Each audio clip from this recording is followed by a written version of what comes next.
Hai sobat-sobat sekalian, kembali lagi dengan saya di channel YouTube Be Soul Sister. Sebelumnya saya ingin berterima kasih buat sobat-sobat yang sudah mensubscribe channel kami. Bagi yang belum langsung subscribe ya, dan ditunggu juga komen-komennya. Jangan lupa like, share, dan klik tanda loncengnya. Jadi kalian tidak akan ketinggalan cerita-cerita seru yang akan kami ceritakan di sini. Kali ini saya akan kembali menceritakan sebuah kisah nyata dari buku Mas Herwi dengan judul Arwah Kakek Penyelaras Cakra. Sejak mulai kuliah di jurusan sastra Cina Universitas Indonesia, saya tertarik belajar kebudayaan Cina. Tapi karena saya tidak berbakat belajar formal, jadinya saya lebih banyak belajar non formal secara otodidak langsung di lapangan. Di berbagai tempat yang saya kunjungi inilah saya bertemu dengan beberapa suhu. Suatu sore saya mampir ke rumah salah satu suhu kebudayaan Cina yang sangat saya hormati. Kediamannya di daerah Sawangan, Depok, Jawa Barat. Maksud hati ingin menimba ilmu, tapi apa daya kemudian saya malah menerapi dan menyampaikan pesan arwah. Ketika saya datang berkunjung ke rumah suhu kebudayaan Cina saya, Nyonya Suhu yang berusia menjelang 70 tahun sedang sakit. Begitu mengetahui saya seorang terapis akupuntur, beliau langsung meminta saya untuk menerapinya. Tetapi karena tidak siap menerapi dan tidak membawa peralatan akupuntur, saya tidak tahu harus berbuat apa. Tetapi anehnya saat itu saya seperti dibisiki untuk menerapi dengan cara lain. Akhirnya saya putuskan untuk melakukan terapi dengan sapuan energi. Teknik terapi ini tidak memerlukan alat bantu terapi, hanya saja perlu tingkat konsentrasi pikiran dan keheningan batin yang tinggi. Nyonya Suhu berbaring tenang di tempat tidur dalam kamarnya. Setelah mengheningkan diri dan berdoa, saya memulai menerapinya. Sebagai pembukaan, saya menyapu energi untuk membersihkan sampah-sampah energi fisik, pikiran, batin yang sifatnya negatif membelenggu. Setelah itu mengaktifkan cakra-cakra.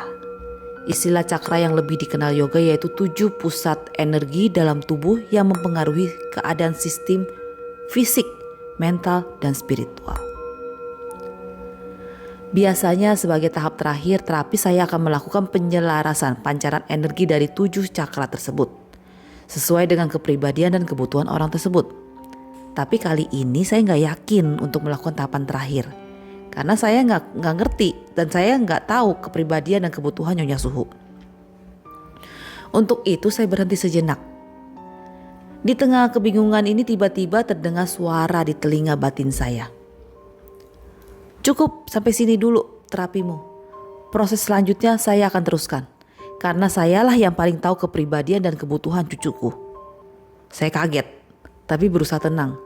Tenang supaya nggak membuat reaksi muka dan gerakan yang membuat Nyonya Suhu terkejut. Saya biarkan Nyonya Suhu tetap berbaring setengah tertidur dan tetap berhening. Sementara saya diam-diam langsung mundur meninggalkan kamar tidur menuju ruang tamu. Sambil duduk di sofa diam-diam saya mencoba memantau apa yang sebenarnya terjadi di dalam kamar. Dan hasilnya membuat saya terkejut sekaligus haru. Saya mendapati bahwa suara tadi adalah almarhum kakek dari Nyonya Suhu. Sekarang beliau sedang melanjutkan terapi menyelaraskan cakra-cakra Nyonya Suhu dengan caranya sendiri. Sekitar 10 menit kemudian saya diminta oleh suara arwah kakek tadi untuk kembali masuk ke kamar tidur dan menutup terapinya. Ketika memeriksa keadaan aliran energi dan keselarasan antara cakra Nyonya Suhu, saya kagum dengan hasil karya arwah almarhum kakeknya. Getaran fisik, mental dan spiritualnya begitu halus, mengalir lembut. Entah kapan saya mampu melakukan terapi penyelarasan cakra secanggih itu. Setelah selesai terapi, kami kembali berkumpul ke ruang tamu. Saat inilah saya bertanya kepada Nyonya Suhu. Kapan Nyonya Suhu merasa sangat nyaman dan bahagia? Lalu dia menjawab, ketika masih kecil, saat saya hidup bersama kakek nenek saya di kampung halaman kami. Jawaban ini kembali mengejutkan saya dan sekaligus mengkonfirmasi atas apa yang baru saja terjadi. Pantas aja tadi arwah almarhum kakeknya Nyonya Suhu datang, kata saya setengah bergumam. Gumaman saya ternyata membuat Suhu dan Nyonya Suhu menatap saya dengan raut muka bertanya. Saya tidak bisa menghindar lagi ya, saya ceritakan aja semuanya. Lalu Suhu berbicara, pantesan dari kemarin-kemarin orang lain gak ada yang bisa ngobatin. Lalu setelah itu Suhu dan Nyonya dengan saling bersahutan menimpali dan menceritakan bahwa sudah ada beberapa terapis dan paranormal yang berusaha mengobati, tapi semuanya batal. Ada yang begitu bertemu Nyonya Suhu langsung mundur. Ada yang juga yang pas megang tubuh Nyonya Suhu langsung terpental. Jadi kita langsung sepakat berkesimpulan, oh ternyata almarhum kakek sendiri yang mau mengobati. Lega perasaan saya bahwa tadi saya tidak sok jagoan mencoba mengobati Nyonya Suhu. Kalau tidak pasti saya ikut terpental. Secara batin saya juga berterima kasih kepada arwah almarhum Nyonya Suhu, kakek Nyonya Suhu, karena telah dipercayakan untuk menjadi perantara pembuka terapinya. Lalu selanjutnya ini saya akan melanjutkan langsung cerita selanjutnya tentang arwah gerombolan penyamu dan penutup arwah. Karena ini adalah kisah kelanjutan dari kisah arwah kakek penyelaras cakra tadi. Setelah selesai menerapi Nyonya Suhu dan bercakap-cakap mengenai almarhum kakeknya, saya meminta izin keluar sebentar untuk beristirahat, menghirup udara segar. Dengan setengah membungkuk, menyandarkan kedua siku di pagar tembok depan rumah, saya memandang selokan besar yang mengalir di depan rumah Suhu. Melihat curam dan kedalamannya, rasanya selokan besar ini dulunya memang sebuah sungai. Tahu jauh dari situ ada jembatan panjangnya kira-kira 2 buah mobil. Kolong jembatan itu terasa gelap.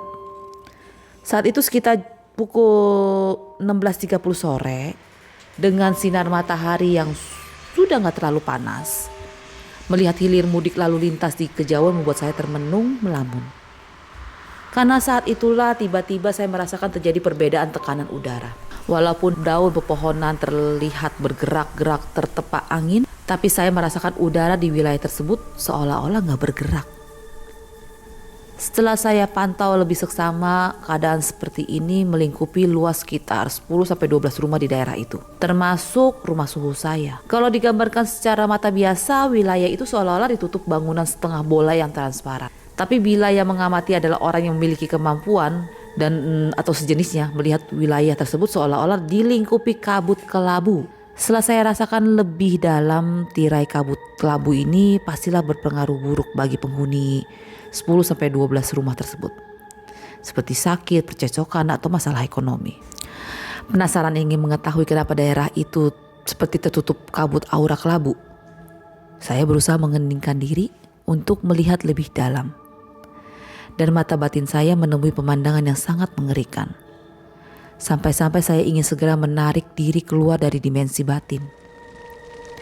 Telinga batin saya mendengar jeritan orang disiksa, dibunuh oleh segerombolan orang. Mata batin saya memperhatikan samar-samar dari pakaiannya. Sepertinya mereka bukan dari zaman sekarang.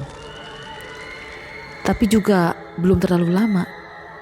Sampai di sini saya menarik diri dari dunia batin dan membuka mata saya dan mengembalikan kesadaran. Saya harus mendapatkan penjelasan logika dan konfirmasi tentang apa yang saya temui. Untuk itu saya akan segera kembali masuk ke dalam rumah, lalu bertanya kepada Suhu mengenai riwayat tanah di sekitar situ. Bukannya jawaban yang saya terima, tapi malah lontaran ucapan dari Nyonya Suhu kepada suaminya. Tuh kan kek, rasanya bener deh kata orang-orang itu. Coba ambil catatan silsilah keluarganya. Saya tidak mengerti apa maksud pembicaraan itu, dan hanya bengong melihat Suhu beranjak masuk ke kamar lalu keluar lagi membawa secari kertas. Nyonya Suhu membuka penjelasan dengan mengungkapkan perasaannya. Sampai sekarang sebenarnya saya masih heran dan penasaran. Kenapa ketika kami mau beli rumah ini, si penjual malah bertanya apakah kami benar-benar mau tinggal di sini. Bahkan dia menanyakan hal-hal itu berkali-kali. Mulai dari ketika kami melihat-lihat sampai sesaat sebelum kami melakukan pembayaran. Ketika kami memutuskan membeli rumah ini, si penjualnya memberikan kami selembar kertas yang bertuliskan catatan silsilah 4 turunan pemilik tanah ini sebelumnya. Jelas Suhu sambil menyororkan kertas yang diambil tadi. Saya membaca perlahan tulisan di kertas itu dan ternyata adalah 4 baris nama kuno yang sudah tidak umum ditemui sekarang. Rupanya inilah petunjuk dari berbagai pertanyaan tentang wilayah tempat tersebut. Tapi ini hanya secari kertas dengan 4 buah nama tanpa keterangan apa-apa. Untuk memecahkan misteri ini saya membaca berkali-kali keempat nama tersebut lalu minta izin keluar ke halaman rumah. Saya kembali berdiri dekat pagar depan di tempat pertama kali mendapatkan penampakan mengerikan. Saya melirik sekilas, diam-diam suhu juga ikut keluar, duduk di teras sambil memperhatikan dan rasanya sekaligus menjagai saya. Saya berdiri sedikit membungkukkan badan dengan kedua sikut menyangga di tembok pagar yang setinggi sepinggang tersebut. Sejenak saya menutup mata rapat, berhening dan berdoa, lalu membuka komunikasi dengan jiwa yang nama-namanya tertulis di kertas tadi. Syukurlah kali ini saya mendapat keterangan tentang penampakan yang sudah saya dapat tadi. Ternyata tempat tersebut dulunya pernah menjadi sarang gerombolan penyamuk. Banyak hal buruk yang terjadi di markas para penjahat tersebut, seperti penyiksaan dan pembunuhan. Selain merasa tercemar atas perbuatan tercela yang pernah terjadi di atasnya, maka para arwah korban pembunuhan ini tidak rela begitu saja menerima atas nasib buruk yang menimpa mereka. Maka ketika para penyamuk pembunuhnya itu juga mati, arwah para korbannya menawan arwah para pembunuhnya di tempat tersebut. Entah apa maksudnya, saya sendiri hanya bisa mendebak-debak. Mungkin arwah para korban balas dendam dengan gantian menyiksa arwah para pembunuhnya. Mungkin loh. Terus terang saya kaget dengan informasi yang saya terima ini. Walaupun saat ini saya juga ragu apakah memang benar ada arwah yang menahan arwah. Tapi situasinya tidak memungkinkan saya memiliki banyak waktu untuk bertanya. Yang pasti saya tambah yakin kalau tanah ini sudah tercemar dengan banyak tindakan-tindakan kejahatan yang pernah terjadi di atasnya. Hal-hal buruk inilah yang menjadi penyebab kuat terjadinya aura kelabu yang mengukung daerah tersebut. Kalau yang terjadi adalah penyekapan manusia hidup, pasti sudah saya laporkan polisi. Tetapi kalau kasusnya adalah penyekapan arwah oleh sesama arwah, mau dilaporkan kepada siapa? Menyadari situasi yang kompleks dan baru kali ini saya hadapi, saya jadi bingung. Mau diapain kalau udah begini? Saya bisa aja cuek, gak peduli. Namun menurut pengalaman, sebuah kasus tidak mungkin menghampiri saya begitu saja kalau tidak ada yang bisa saya lakukan untuk membantu.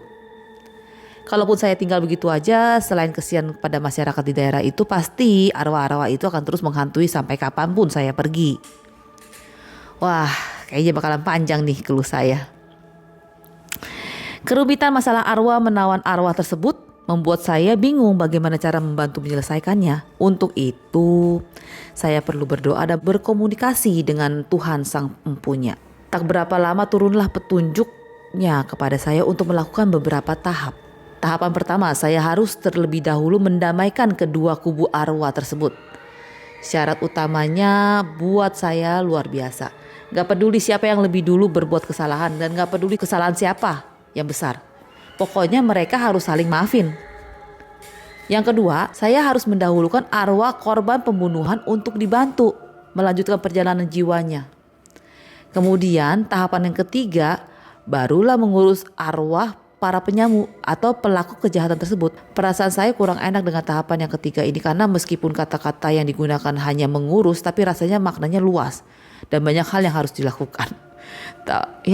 Tahapan yang terakhir adalah meminta maaf kepada tanah daerah tersebut atas berbagai kejahatan yang pernah terjadi di atasnya.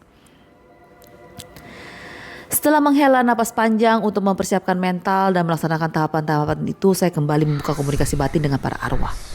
Diawali dengan permintaan maaf bila saya dianggap mencampuri urusan mereka. Lalu saya menjelaskan bahwa keberadaan mereka selama ini telah menimbulkan aura buruk untuk kehidupan manusia yang tinggal di daerah itu. Ternyata penjelasan saya tidak mendapatkan reaksi sebaik yang saya harapkan. Mereka menjawab meski mengerti mereka lebih mementingkan urusan mereka sendiri. Dan malah menyalahkan kenapa kemudian ada orang-orang yang mau tinggal daerah situ. Wah, alasan mereka memang masuk akal, tapi kan akibatnya repot juga buat saya.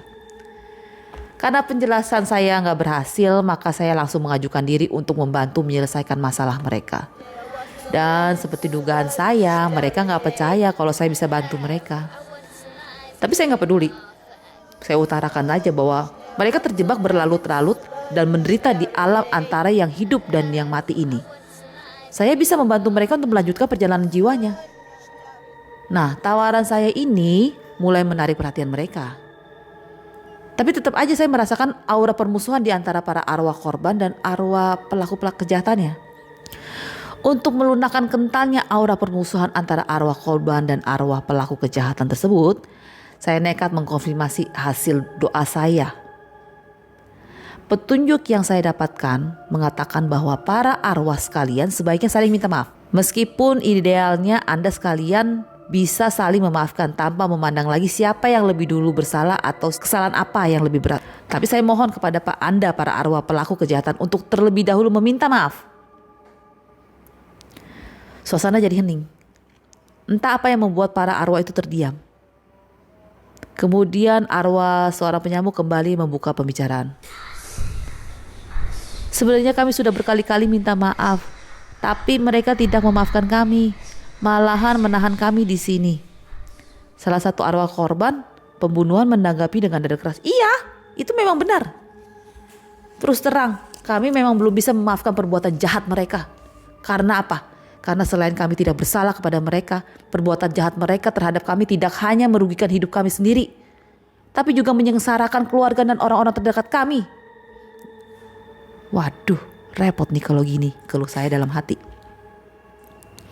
Kira-kira bagaimana saya bisa membantu Anda dalam menyelesaikan masalah Anda ini? Tanya saya mencoba menjembatani. "Bantulah kami berdoa," kata seorang arwah korban. "Iya, kami semua sebenarnya ingin melanjutkan perjalanan jiwa kami menghadap Tuhan.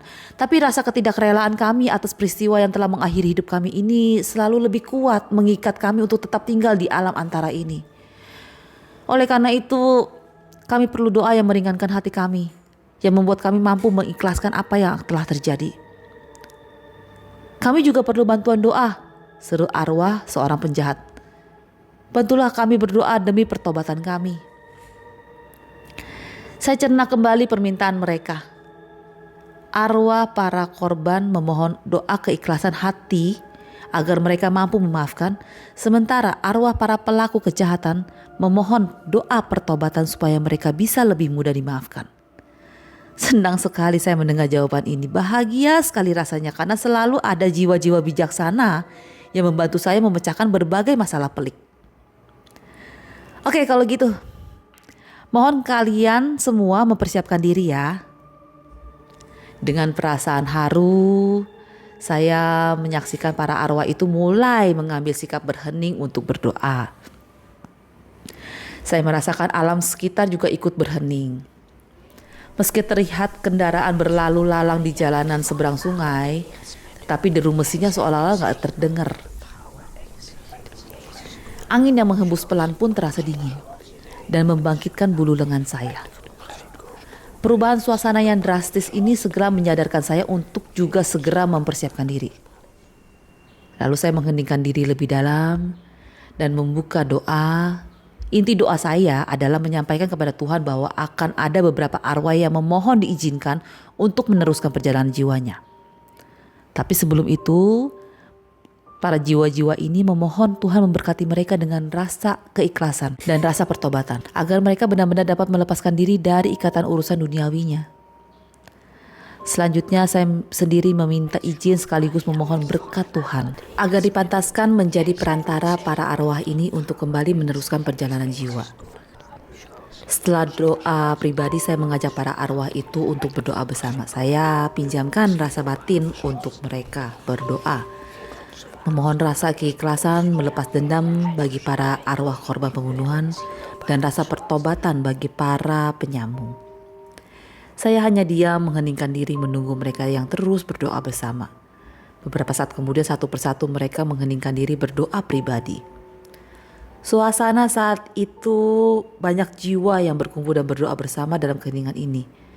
Tapi terasa sangat damai dan menenangkan. Saat ini saya teringat petunjuk tahapan penyelesaian masalah yang saya terima sebelumnya. Saya pikir situasinya sudah memungkinkan untuk dilaksanakan. Dengan hati-hati dan nada perlahan-lahan saya memohon agar jiwa para penyamuk untuk sekali lagi meminta maaf kepada jiwa para korban.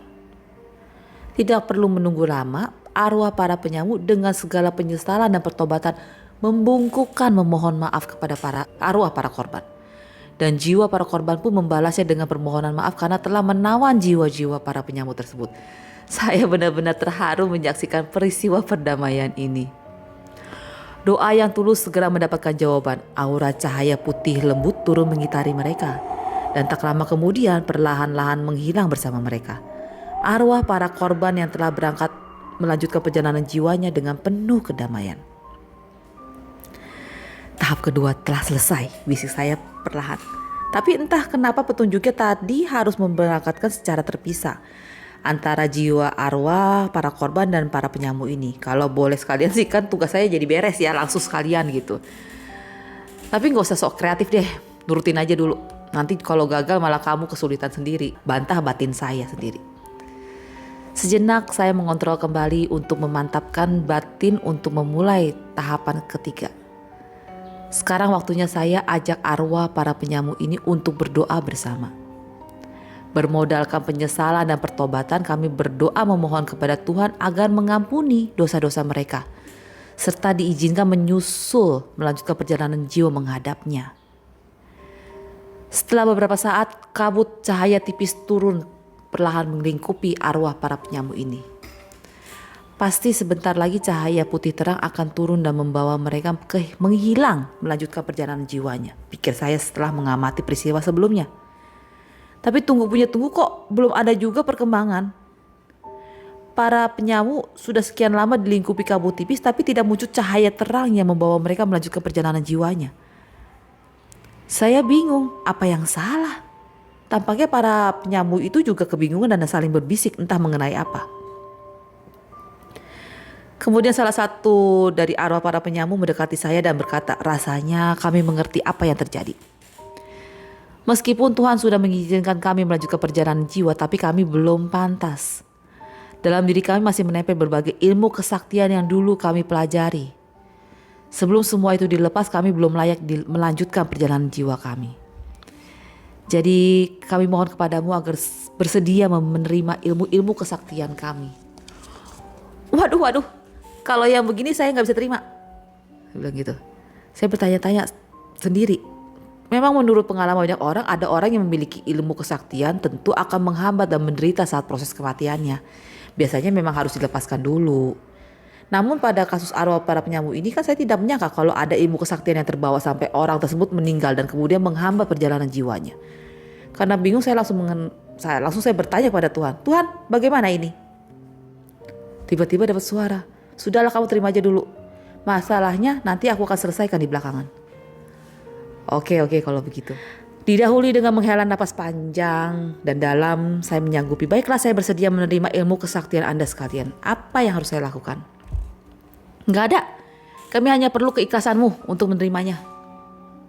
Baiklah kalau gitu saya sudah siap, kata saya sekenanya. Saya pejamkan mata karena memang gak mau tahu apa yang mereka perbuat. Saya terus memejamkan mata sampai tiba-tiba ada sesuatu yang seperti pusaran angin berdebu mengitari tubuh saya. Entah apa itu.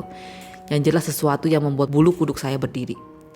Saya membuka mata perlahan-lahan dan kemudian mereka bilang kalau proses pemindahan ilmu saktinya sudah selesai. Saya hanya terdiam dan kemudian mereka kembali berdoa dan kali ini ada cahaya lembut yang lebih terang mengitari mereka. Akhirnya, pikir saya. Oh ya, kami juga masih memiliki sesuatu yang akan kami tinggalkan. Salah satu arwah penyamu itu seolah-olah tiba-tiba teringat sesuatu. Oh ya, apa lagi? Anda sekalian ingin meninggalkan apa lagi? Tanya saya. Kami masih punya sisa jatah rejeki di dunia. Daripada kami bawa dan tidak berguna buat kami lagi, lebih baik kami tinggalkan buat kamu saja ya. Sisa jatah rejeki di dunia. Warisan. Oh, itu rezeki haram atau halal? Tanya saya sinis. Ya namanya rezeki pasti halal dong. Yang haram udah habis buat kami hidup. Kata dia ketawa. Kalau mendengar tawaran dan menuruti nafsu sih, siapa sih yang gak mau dikasih rezeki? Tapi kalau mempertimbangkan kepada siapa dan bagaimana seharusnya jatah rezeki itu diberikan, saya merasa hati saya kalau itu bukan hak saya. Menurut saya jatah rezeki itu kan hak dari keluarga dan keturunan mereka. Tapi mengapa para arwah tidak mewariskan kepada mereka? Pasti ada alasan khusus. Lalu saya bertanya lagi kepada Tuhan, bagaimana ini Tuhan? Lalu dia bilang, Tuhan berkata kepada saya, limpahkanlah saja jatah rezeki dan berkah baik warisan arwah para penyamu itu untuk penduduk yang tinggal di daerah ini.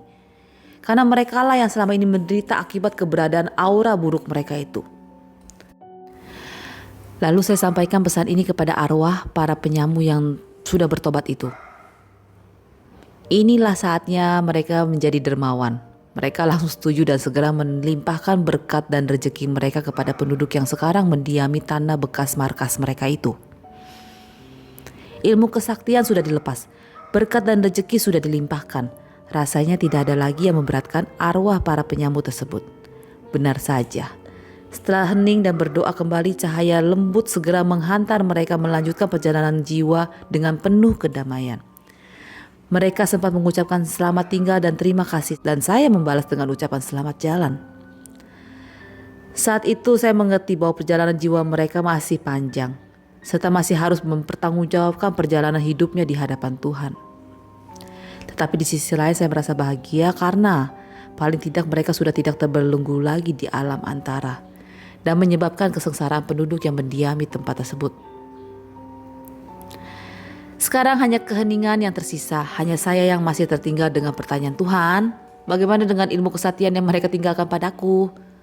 Untunglah jawabannya melegakan. Ilmu kesaktian itu hanya menempel di luar tubuh kamu. Berdoalah, maka alam raya akan membantu menghisap dan menguraikannya kembali. Tanpa membuang waktu, saya berdoa dan memohon kepada Tuhan agar mengizinkan alam raya untuk mengambil dan menguraikan ilmu kesaktian yang tadi ditinggalkan arwah para penyamun itu kepada saya.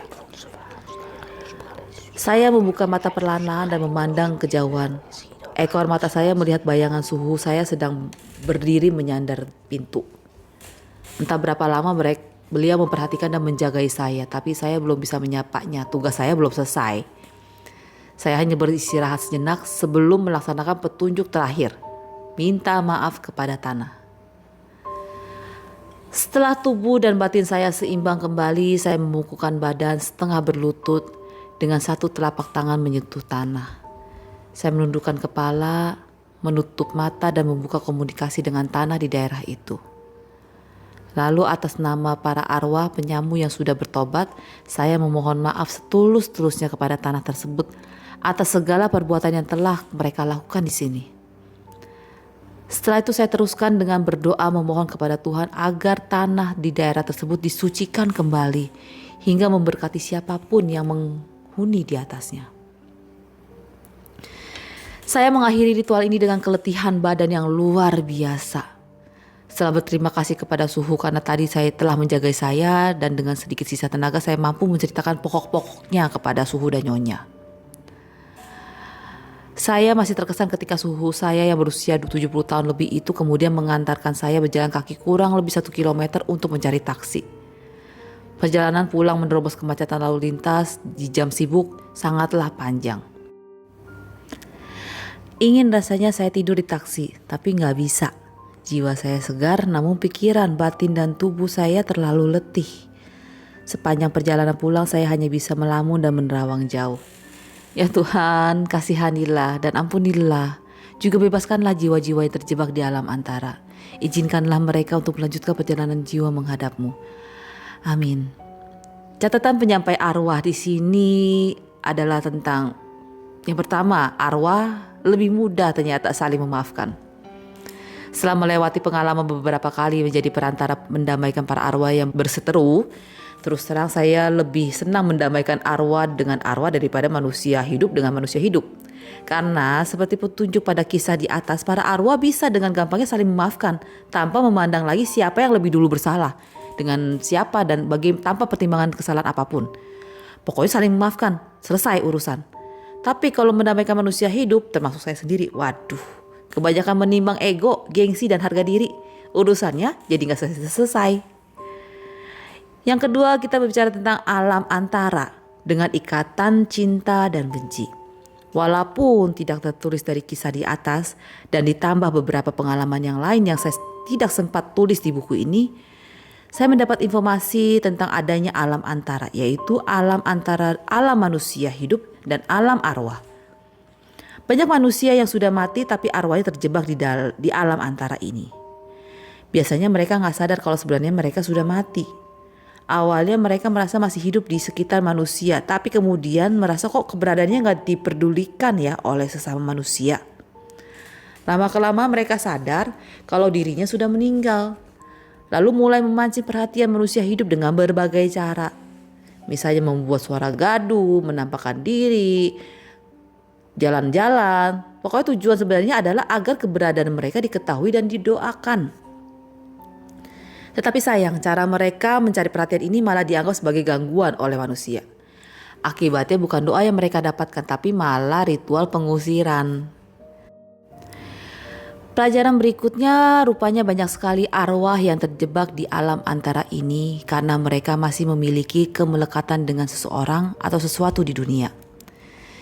Bisa terikat pada hal-hal yang sangat dibenci atau sebaliknya, juga bisa melekat kepada seseorang atau sesuatu yang amat mereka cintai. Dan bagi para arwah, keikhlasan, memaafkan dan melepaskan sesuatu yang sangat dibencinya atau yang sangat dicintainya ini ternyata menjadi syarat utama agar mereka bisa terbebas dari ikatan alam antara dan bisa melanjutkan perjalanan jiwanya. Dari pengalaman-pengalaman ini, maka dalam mendoakan para arwah, saya lebih mantap untuk selalu menambahkan doa ikhlas hati sebelum memohon Tuhan akan pengampunan dosa dan mengizinkan melanjutkan perjalanan jiwanya. Ikuti terus cerita dan pengalaman real yang akan kami ceritakan di sini. Tunggu ya episode selanjutnya. Bye.